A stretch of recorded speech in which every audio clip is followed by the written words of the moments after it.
Bonjour à tous, bienvenue dans ce nouvel épisode du Shoot, le podcast du numérique et de l'innovation by NWX. Pour inaugurer ce nouvel épisode, nous allons aborder une notion qui va devenir prépondérante dans les entreprises dans les années à venir. Je parle de la valorisation extra-financière. Et pour aborder ce sujet, j'accueille aujourd'hui Justin, directeur de l'innovation chez Serre France Normandie. Bonjour Magali. Salut. Oui, bonjour. Merci de m'accueillir. Avec plaisir. Est-ce que tu peux te présenter, Justin ? Oui, avec plaisir. Donc moi je suis Justin Paris, directeur de l'innovation et des projets chez Safran Seine-Normandie. Peut-être intéressant de rappeler qui on est, qui est Safran Seine-Normandie. Safran Seine-Normandie, c'est un réseau qui a quasiment 70 ans d'âge. C'est un réseau qui a été créé par les agriculteurs et pour les agriculteurs, à la base en fait pour challenger en fait leur productivité, leur tableau de bord, leurs indicateurs et finalement leur rendement et leur rentabilité. Et ce réseau-là, en fait, il s'est après développé dans toute la France. Et aujourd'hui, on a des Serre France partout en France. Et donc moi, je suis chez Serre France Seine-Normandie, qui est un Serre France du coup local. On est présent dans le 27, 76, le 78 et une partie du 95. On a 12 000 entreprises que l'on suit au quotidien, un peu plus de 650 collaborateurs et on travaille avec 50% d'agriculteurs et 50% de commerçants, artisans, sociétés de services, libéraux. D'accord, merci beaucoup. Eh bien, on va rentrer tout de suite dans le vif du sujet. Quand on dit valorisation extra-financière, de quoi est-ce qu'on parle ? Alors, c'est important avant de détailler ce que c'est la valorisation extra-financière, de redonner peut-être quelques éléments de contexte. Et de performance finalement. Pendant très longtemps, on a accompagné les entreprises et les entreprises ont été mesurées sur leur seule performance économique. L'objectif d'une entreprise, et c'est toujours le cas aujourd'hui, c'est d'avoir le meilleur résultat possible et c'est normal parce que plus on a de résultats, plus on peut investir, plus on peut se développer et plus on peut faire de la rétribution avec ses collaborateurs et ses salariés. Mais il y a une notion aujourd'hui qui est en train d'apparaître, c'est la notion de performance globale. Pourquoi la performance globale ? L'idée c'est de dire qu'aujourd'hui pour l'entreprise, il n'y a pas que l'économique qui compte, il y a également le social, le sociétal, l'environnemental et toutes les questions de gouvernance. Et donc pourquoi en fait on pose ce sujet-là ? C'est pour répondre à un certain nombre d'éléments de contexte. Un premier élément de contexte, je vais vous donner quelques chiffres très précis, c'est que aujourd'hui on a plus d'un actif sur deux qui, quand il souhaite rejoindre une entreprise, va s'intéresser finalement à l'ensemble des composants de l'entreprise, y compris à ce que propose l'entreprise en termes de développement RSE et développement durable. Et quand on interroge les jeunes, la génération X et la génération Y, ils sont quasiment les 3/4 à s'intéresser à ces critères-là avant de postuler dans une entreprise. Ça, c'est le premier élément. Un autre élément, c'est les consommateurs. Aujourd'hui, les 2/3 des consommateurs disent que dans leur processus d'achat, ils s'intéressent justement à ces indicateurs extra-financiers, à ce que fait l'entreprise au-delà juste de sa performance économique. Troisième critère, ce sont les fournisseurs. C'est-à-dire qu'aujourd'hui, on a quasiment 70% des fournisseurs qui se disent être sollicités par leurs clients pour les challenger sur ces pratiques-là. Et enfin, les investisseurs. Aujourd'hui, quand vous êtes dirigeant d'entreprise, vous allez voir votre banquier ou votre assureur et que vous avez un projet à lui présenter, il est plus que probable qu'il vous pose la question de la soutenabilité de ce projet-là, mais pas que économique. Et on voit d'ailleurs qu'aujourd'hui, il y a certaines banques qui proposent des taux bonifiés à des projets qui sont ESG compatibles, entre guillemets. Donc finalement, quand on pose ce contexte-là, on voit bien qu'il y a un besoin pour les dirigeants aujourd'hui de s'embarquer au-delà du financier. Et c'est pour ça que justement chez Serre France Seine-Normandie, on veut accompagner plus globalement que la performance économique, ce qu'on fait depuis 70 ans finalement, mais également accompagner sur la performance environnementale et la performance sociale et sociétale. Et ce qu'on veut vraiment partager, c'est que ce triptyque-là, ces trois performances-là, ce ne sont pas des performances qui s'opposent. Mais au contraire, c'est vraiment un triptyque vertueux.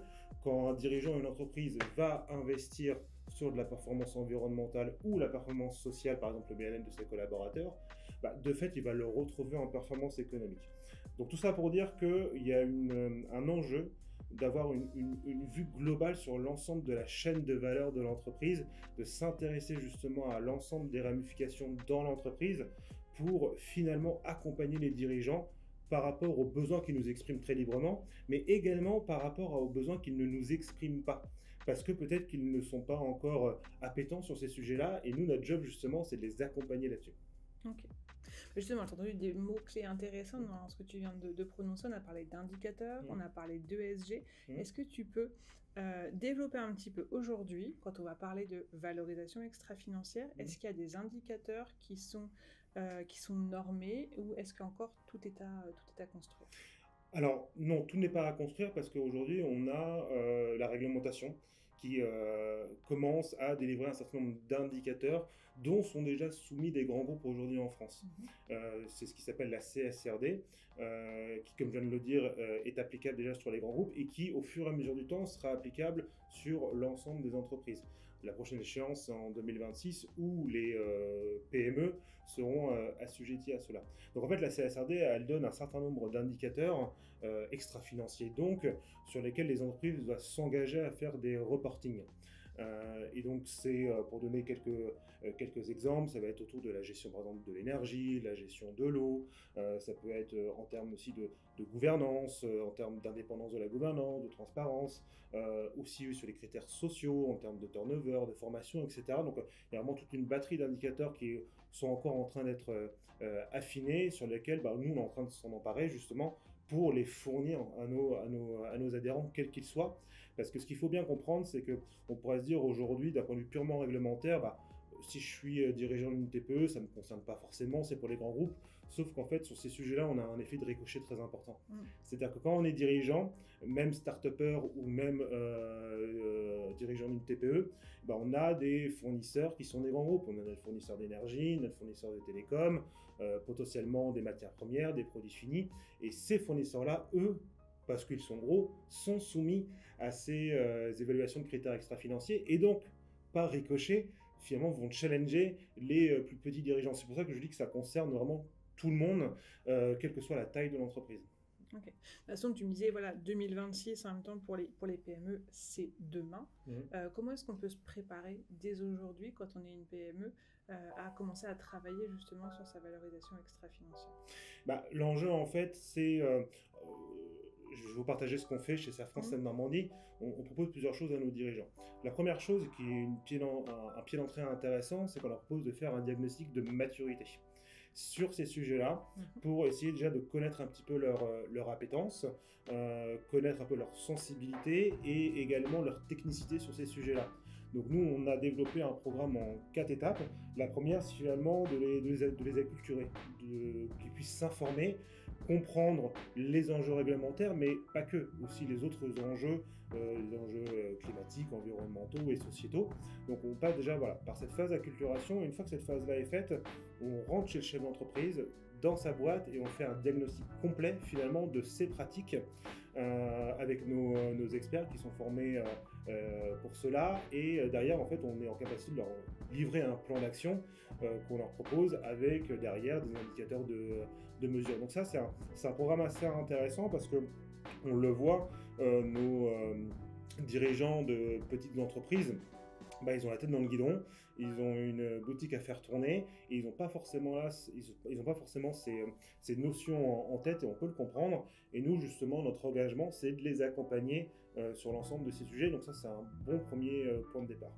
Ensuite, on fait autre chose chez Safran Seine-Normandie, c'est qu'on s'engage, et on travaille fort là-dessus avec l'ensemble de nos collaborateurs, c'est à fournir à l'ensemble de nos 12 000 entreprises qu'on suit d'ici fin 2025, en plus de leur bilan traditionnel, un reporting finalement extra-financier de leur entreprise, pour qu'ils puissent commencer justement à voir où ils se situent, où ils se positionnent, et qu'est-ce qu'ils peuvent améliorer. Tout ça dans le triptyque que j'expliquais tout à l'heure, pour soutenir les différents leviers. Ok. Et comment c'est appréhendé, en fait, quand les entreprises reçoivent l'information de l'évolution de cette législation? Est-ce que quelque chose qui les inquiète, ou est-ce qu'ils y voient l'opportunité justement d'améliorer leur process? Nous, l'enjeu justement, c'est de s'y prendre le plus tôt possible, pour faire en sorte que ce sujet soit une opportunité pour les dirigeants. Et c'est ce qu'on leur dit. C'est-à-dire que si on leur dit justement que s'ils attendent que la réglementation arrive, ils vont la subir, cette réglementation. Et ça va être compliqué pour eux, ça va être compliqué pour leurs collaborateurs. Donc nous, tout l'enjeu et toute la démarche qui est la nôtre, c'est de les accompagner le plus tôt possible, justement par cette phase d'acculturation, de compréhension, pour justement travailler bien en amont ces sujets-là, pour que finalement, une fois que la réglementation arrive, ils sont prêts. Nous, on a pu voir chez nos clients adhérents un certain nombre de profils différents, c'est normal. Sur 12 000 entreprises, c'est normal qu'on ait des clients différents. Donc, on a des clients qui sont aujourd'hui très acculturés, très appétents et très moteurs sur ces enjeux-là. On a une autre typologie de clients qui sont plutôt en phase d'écoute. Et puis, on a aussi des clients, et on peut le comprendre, qui voient en cela encore une réglementation en plus. Et donc là, à nous, justement, aussi de les accompagner à, comme je viens de le dire, à anticiper ces nouvelles donnes et faire en sorte que ce soit très bénéfique pour leur entreprise, mais une fois de plus qu'ils ne subissent pas les différentes étapes qui vont arriver. D'accord. Et on pourrait revenir un petit peu sur les critères ESG. Quels sont les conseils, par exemple, pour les bonnes pratiques que vous pouvez confier aux clients? Si tu veux, on va les prendre un par un. Environnementaux. Qu'est-ce qu'une entreprise qui souhaite commencer à mettre en place sa démarche peut mettre en place, ou à quoi est-ce qu'elle peut porter attention? Alors, on a un principe chez Safran Seine Normandie, c'est la personnalisation de la relation avec nos clients adhérents. Donc on est vraiment dans une approche sectorielle, c'est-à-dire qu'on ne va pas, sur la question très précise que tu poses Magali, on ne va pas accompagner un agriculteur comme on va accompagner un coiffeur, comme on va accompagner un commerçant, comme on va accompagner un médecin. Donc la première chose qu'on fait avec eux, c'est de travailler leur secteur d'activité. Donc quand l'environnement il se trouve et quels leviers ils peuvent avoir. Après il y a des choses qui sont très communes, très transversales. Par exemple, sur l'environnement, on peut parler de la gestion de l'énergie. La gestion de l'énergie, et on le voit là, les prix ont augmenté de façon extrêmement conséquente ces dernières années et pèsent lourd dans les comptes de résultats des entreprises. Donc nous, on travaille aussi avec un certain nombre de partenaires, parce qu'on est vraiment un écosystème sur le sujet, pour essayer de voir comment on peut diversifier justement leur apport en énergie. Évidemment, il y a la question du solaire avec le photovoltaïque qui peut être intéressant si on a des bâtiments. Il y a aussi on peut aussi accompagner sur des bonnes pratiques justement de gains avec des process quand on accompagne des entreprises de construction, notamment dans le bâtiment, et on travaille avec eux justement aussi leur process de fabrication pour essayer d'être dans des optimisations aussi pour économiser de l'énergie. Donc, mais c'est, une fois de plus, je ne peux pas faire de réponse globale parce qu'on fait une approche extrêmement sectorielle sur ces sujets.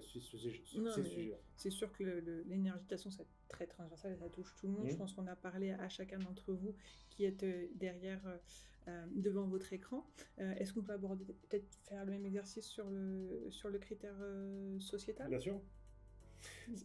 Sur le critère social, alors nous, du coup, on distingue deux catégories de clients. On a nos clients qui sont employeurs de main-d'œuvre et ceux qui ne le sont pas. Mais c'est pas parce que vous n'êtes pas employeur de main-d'œuvre qu'il ne faut pas s'intéresser à la performance sociale. Et je vais commencer d'ailleurs par cette partie-là. Quand on est face à un client que l'on accompagne qui n'a pas de salarié, nous, ce qui va nous intéresser, c'est de suivre le bien-être du dirigeant.